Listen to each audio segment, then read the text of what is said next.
is a recording of my original advocacy speech and the debate strand of Challenge 3. I completed it for Classical Conversations CC Plus dual enrollment program.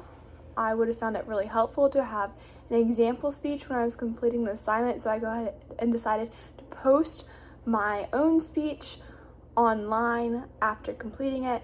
So I hope you find this video helpful. So what comes up every 4 years, unites the nation, but divides us all? The answer is in an election, and more specifically, voter fraud.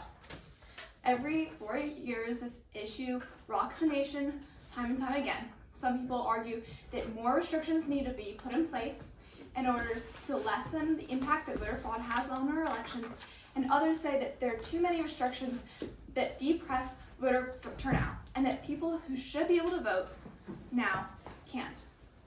So what laws should be put in place? Is voter fraud actually a problem?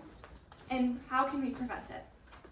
First off, we need to understand whether voter fraud actually changes the course of elections. According to heritage.org, only a little over 1,500 counts of voter fraud have ever been recorded. However, due to the lack of strict laws regarding voting in many states, it's likely that there are many non-recorded cases as well. Quote, fewer than 1,000 fraudulent votes would have given Al Gore a victory in 2000, and depressing enough lawful votes in swing states would have given Mitt Romney a win in 2012. This is from an essay on the problem of voter fraud by Michael D. Gilbert from Advocacy Research. This shows the importance of having the right balance and restrictions in our nation. So what rules are already in place regarding voting?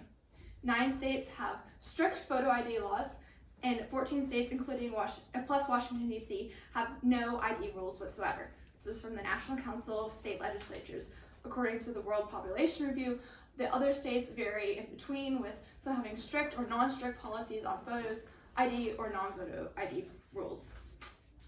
So how is voter fraud actually committed? Some people might go to the poll and fake their identity by saying that they're someone that they're not.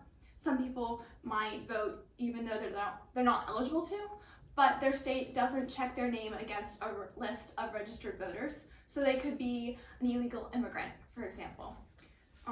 Some people might commit absentee ballot fraud. So what legislation can be passed to help find this perfect balance between enough restriction and also making sure that voter turnout doesn't drop because people are no longer able to go and vote? I would recommend that all states require a photo ID. Now, I know this is very contentious because some people say that many people might not have a driver's license, or the information on their license has changed. For example, they've moved and their address is now incorrect in their license. I would recommend that the DMV offer a voter photo ID, which would be another alternative. Someone goes to the DMV, they provide all the paperwork that they would for a typical license, but they don't have to take an actual test. They don't need an appointment, and the license or their ID is printed out for them on the day of, and that way they can go take that and use that as a photo ID at the polls.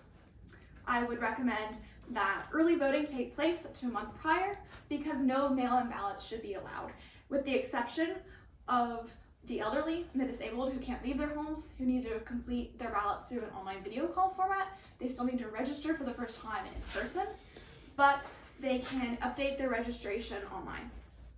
Additionally, I would recommend no absentee ballots without an excuse, because some states currently don't require you to have an excuse to vote absentee. More languages and audio formats should be provided on the ballots so that no people are helping the illiterate and putting down incorrect nominations on the ballots. And then finally, provisional ballots should only be allowed if a person can come back later on with a photo ID. Even though it may appear that voter fraud doesn't have a large impact on our elections, at least presidentially, it's likely that it has a large impact on our local elections, because they often come down to a much larger margin, and because there's a significant number of, even though there's not a significant number of recorded counts of voter fraud, because of a lack of significant restrictions in many states, it's likely that there are many other recorded counts. According to the 14th Amendment, we have a right to equal protection.